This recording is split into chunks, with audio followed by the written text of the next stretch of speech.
brought to you by Rajnigandha।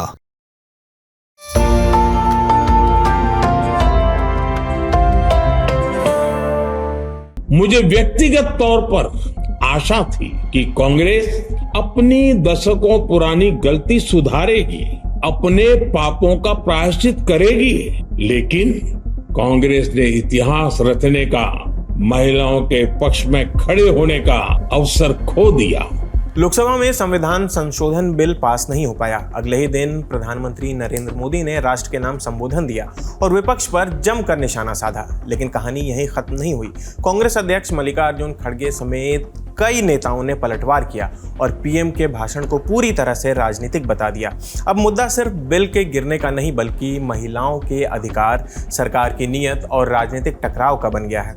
18 अप्रैल को प्रधानमंत्री नरेंद्र मोदी ने राष्ट्र को संबोधित किया। इस दौरान उन्होंने कांग्रेस पार्टी समेत विपक्षी दलों को जमकर कोसा। अब कांग्रेस अध्यक्ष मल्लिकार्जुन खड़गे, जयराम रमेश और मनीष तिवारी ने पीएम मोदी के भाषण को लेकर निशाना साधा है। विपक्ष ने आरोप लगाया है कि अपने पूरे भाषण के दौरान पीएम मोदी ने कांग्रेस के खिलाफ बोला है। ये दिखाता है कि भारतीय जनता पार्टी की प्राथमिकता महिलाएं नहीं, बल्कि कांग्रेस है। देश के नाम अपने संबोधन में पीएम मोदी ने कांग्रेस, समाजवादी पार्टी और डीएमके जैसी विपक्षी पार्टियों को स्वार्थी बताते हुए कहा कि महिलाओं के अधिकार छीनकर ये लोग संसद में मेज थपथपा रहे हैं। पीएम मोदी ने हाथ जोड़े और कहा कि नारी शक्ति वंदन अधिनियम में संशोधन को वो पास नहीं करा पाए, इसलिए सभी माताओं और बहनों से क्षमा मांगते हैं, यानी कि माफी मांगते हैं। इतना ही नहीं, उन्होंने विपक्ष पर महिला के अधिकारों की भ्रूण हत्या करने का भी आरोप लगाया। खड़गे ने क्या कहा, अब वो भी समझ लीजिए। कांग्रेस अध्यक्ष मल्लिकार्जुन खड़गे ने प्रधानमंत्री नरेंद्र मोदी पर राष्ट्रीय मंच का गलत इस्तेमाल करने का आरोप लगाया। उन्होंने कहा कि हताश और निराश प्रधानमंत्री नरेंद्र मोदी, जिनके पास पिछले 12 सालों से दिखाने के लिए कुछ भी काम नहीं है, उन्होंने देश के नाम एक आधिकारिक भाषण को कीचड़ उछालने और सरासर झूठ से भरे राजनीतिक भाषण में बदल दिया। खड़गे ने आगे कहा कि मोदी जी ने कांग्रेस का जिक्र 59 बार किया, जबकि महिलाओं का जिक्र बमुश्किल कुछ ही बार किया।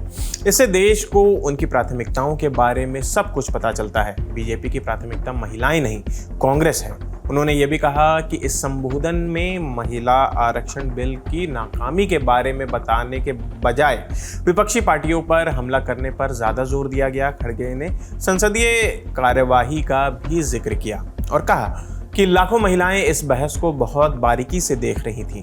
उन्होंने कहा कि महिलाएं अपना अपमान कभी नहीं भूलती।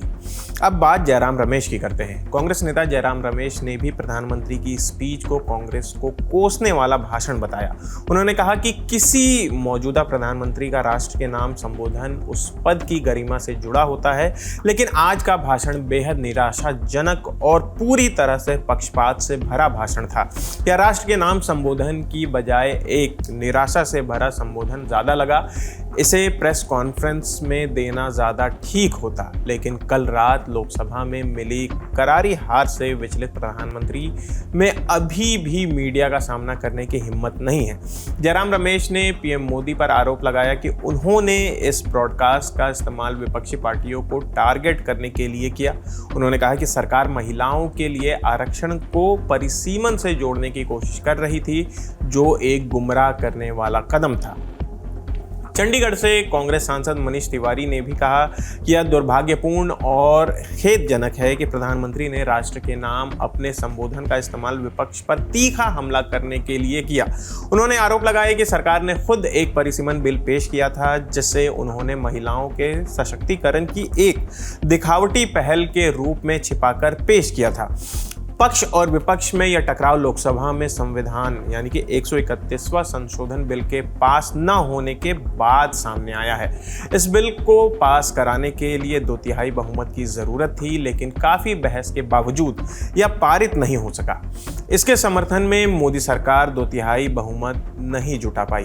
तो फिलहाल इस खबर में इतना ही। आपकी इस खबर पर क्या राय है, हमें कमेंट करके जरूर बताएं। आपके लिए इस खबर को लिखा है हमारे साथी अर्पित ने। मेरा नाम आसिफ असरार है। देखते रहिए दी ललन टॉप। शुक्रिया।